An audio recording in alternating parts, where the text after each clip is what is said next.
Bapak,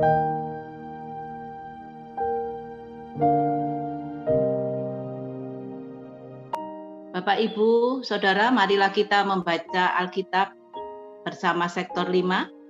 Hari ini pembacaan kita telah sampai pada kitab Injil Markus pasal 6. Markus pasal 6, Yesus ditolak di Nazaret. Kemudian Yesus berangkat dari situ dan tiba di tempat asalnya, sedang murid-muridnya mengikuti dia. Pada hari Sabat, ia mulai mengajar di rumah ibadat, dan jemaat yang besar takjub ketika mendengar dia, dan mereka berkata, "Dari mana diperolehnya semua itu? Hikmat apa pulakah yang diberikan kepadanya? Dan mujizat-mujizat yang demikian bagaimana dapat diadakan oleh tangannya? Bukankah ia ini tukang kayu, anak Maria, saudara Yakobus, Yoses, Yudas dan Simon? Dan bukankah saudara-saudaranya yang perempuan ada bersama kita?" Lalu mereka kecewa dan menolak dia. Maka Yesus berkata kepada mereka, "Seorang nabi dihormati di mana-mana, kecuali di tempat asalnya sendiri, di antara kaum keluarganya dan di rumahnya.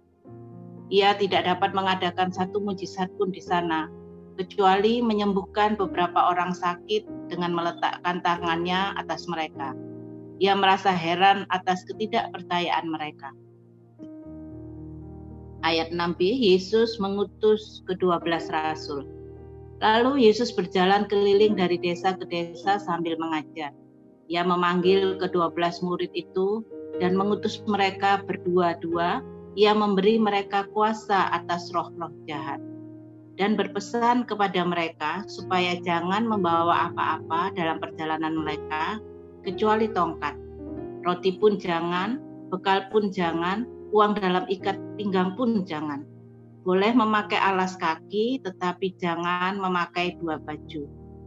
Katanya selanjutnya kepada mereka, "Kalau di suatu tempat kamu sudah diterima dalam suatu rumah, tinggallah di situ sampai kamu berangkat dari tempat itu. Dan kalau ada suatu tempat yang tidak mau menerima kamu, dan kalau mereka tidak mau mendengarkan kamu, keluarlah dari situ dan kebaskanlah debu yang di kakimu, sehingga sebagai peringatan bagi mereka. Lalu pergilah mereka memberitakan bahwa orang harus bertobat, dan mereka mengusir banyak setan dan mengoles banyak orang sakit dengan minyak dan menyembuhkan mereka." Ayat 14, Yohanes Pembaptis dibunuh. Raja Herodes juga mendengar tentang Yesus, sebab namanya sudah dikenal dan orang mengatakan, "Yohanes Pembaptis sudah bangkit dari antara orang mati, dan itulah sebabnya kuasa-kuasa itu bekerja di dalam dia." Yang lain mengatakan, "Dia itu Elia."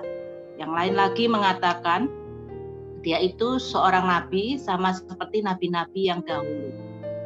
Waktu Herodes mendengar hal itu, ia berkata, "Bukan, dia itu Yohanes yang sudah kupenggal kepalanya dan yang bangkit lagi."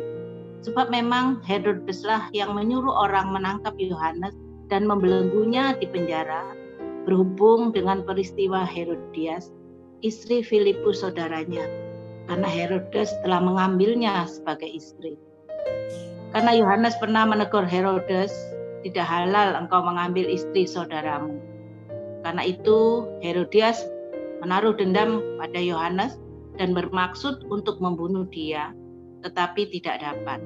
Sebab Herodes segan akan Yohanes karena ia tahu bahwa Yohanes adalah orang yang benar dan suci. Jadi ia melindunginya. Tetapi apabila ia mendengar Yohanes, hatinya selalu terombang-ambing, namun ia merasa senang juga mendengarkan dia. Akhirnya tiba juga kesempatan yang baik bagi Herodias ketika Herodes pada hari ulang tahunnya mengadakan perjamuan untuk pembesar-pembesarnya, perwira-perwiranya, dan orang-orang terkemuka di Galilea. Pada waktu itu anak perempuan Herodias tampil lalu menari, dan ia menyukakan hati Herodes dan tamu-tamunya.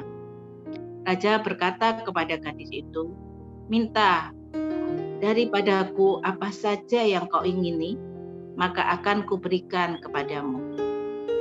Lalu bersumpah kepadanya, apa saja yang kau minta akan kuberikan kepadamu, sekalipun setengah dari kerajaanku. Anak itu pergi dan menanyakan ibunya, apa yang harus kuminta? Jawabnya, kepala Yohanes Pembaptis. Maka cepat-cepat ia pergi kepada raja dan meminta, aku mau supaya sekarang juga engkau berikan kepadaku kepala Yohanes Pembaptis di sebuah talam. Lalu sangat sedihlah hati raja, tapi karena sumpahnya dan karena tamu-tamunya, ia tidak mau menolaknya. Raja segera menyuruh seorang pengawal dengan perintah supaya mengambil kepala Yohanes. Orang itu pergi dan memenggal kepala Yohanes di penjara, lalu membawa kepala itu di sebuah talam dan memberikannya kepada gadis itu, dan gadis itu memberikan pula kepada ibunya. Ketika murid-murid Yohanes mendengar hal itu, mereka datang dan mengambil mayatnya, lalu membaringkannya dalam kuburan. Ayat 30, Yesus memberi makan 5.000 orang. Kemudian rasul-rasul itu kembali berkumpul dengan Yesus dan memberitahukan kepadanya semua yang mereka kerjakan dan ajarkan. Lalu ia berkata kepada mereka, marilah ke tempat yang sunyi, supaya kita sendirian dan beristirahat seketika. Sebab memang begitu banyak orang yang datang dan yang pergi, sehingga makan pun mereka tidak sempat. Maka berangkatlah mereka untuk mengasingkan diri dengan perahu ke tempat yang sunyi. Tetapi pada waktu mereka bertolak, banyak orang melihat mereka dan mengetahui tujuan mereka. Dengan mengambil jalan darat, segeralah datang orang-orang dari semua kota ke tempat itu, sehingga mendahului mereka. Ketika Yesus mendarat, ia melihat sejumlah orang banyak. Maka tergeraklah hatinya oleh belas kasihan kepada mereka, karena mereka seperti domba yang tidak mempunyai gembala. Lalu mulailah ia mengajarkan banyak hal kepada mereka. Pada waktu hari sudah mulai malam, datanglah murid-muridnya kepadanya dan berkata, tempat ini sunyi dan hari sudah mulai malam. Suruhlah mereka pergi supaya mereka dapat membeli makanan di desa-desa dan kampung-kampung di sekitar sini. Tetapi jawabnya, kamu harus memberi mereka makan. Kata mereka kepadanya, jadi haruskah kami membeli roti seharga 200 dinar untuk memberi mereka makan?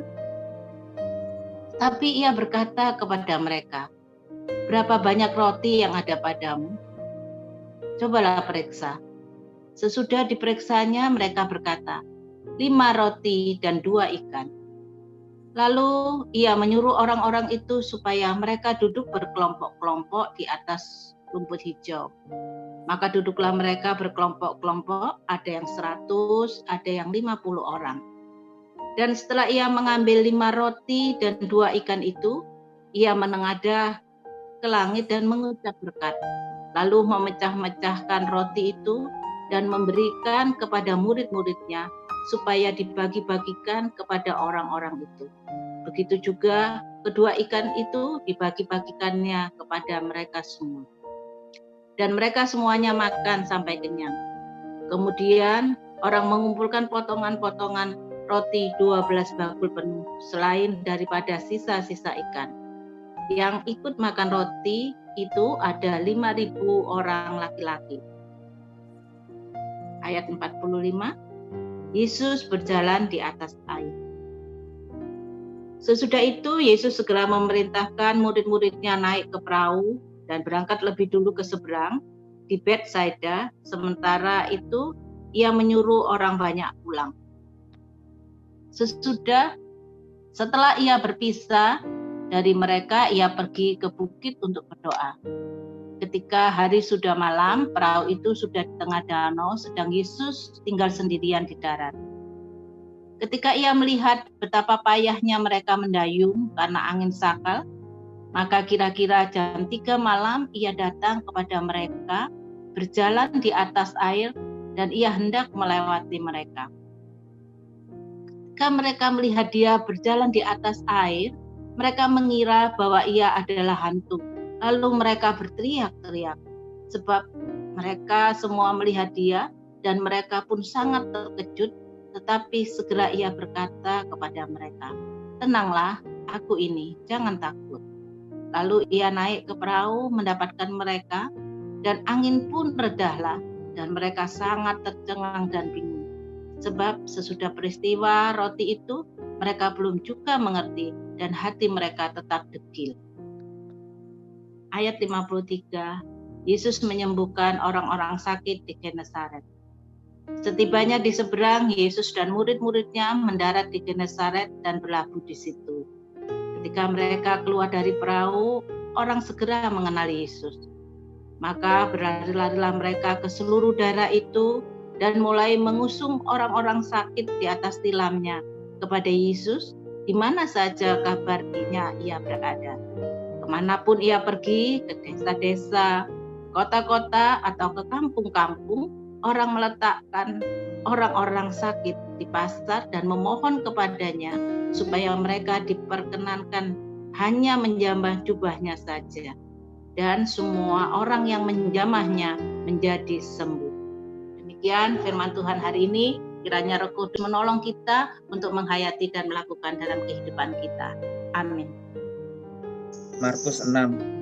Isi pasalnya secara ringkasnya adalah 12 rasul diutus untuk berkhotbah, kemudian pembunuhan Yohanes Pembaptis, kemudian 5.000 orang diberi makan, dan Yesus berjalan di atas air, serta Yesus menyembuhkan banyak orang di Genesaret. Secara garis besarnya, untuk ayatnya adalah ayat 1, Kristus dipandang rendah oleh orang-orang di tempat asalnya. Kemudian ayat 7, dia memberi 12 muridnya kuasa untuk mengusir roh jahat. Di ayat 14, beragam pendapat tentang siapa itu Kristus. Di ayat 16, Yohanes Pembaptis dipenjara, dipenggal dan dikubur. Di ayat yang ke-30, para murid kembali dari mengajar. Ayat yang ke-34, mujizat tentang 5 roti dan 2 ikan. Ayat yang ke-45, Kristus berjalan di atas air. Dan ayat yang ke-53, Kristus menyembuhkan orang-orang yang menyentuh dia. Judul-judul perikopnya kalau kita perhatikan, Yesus ditolak di Nazaret, ayat 1-6.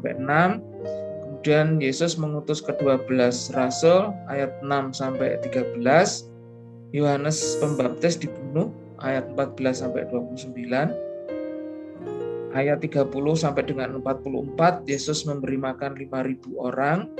Ayat 45 sampai 52, Yesus berjalan di atas air, dan ayat 53 sampai 56 adalah Yesus menyembuhkan orang sakit di Genesaret.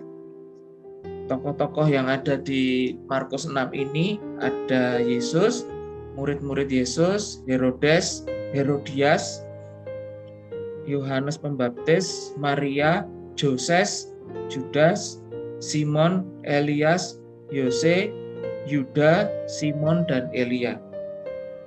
Nama dan tempat di sini ada Betsaida, Elia, Filipus, Galilea, Genesaret, Herodes, Herodias, Maria, Sabat, Simon, Yakobus, Yesus, Yohanes Pembaptis, Yoses, dan Yudas.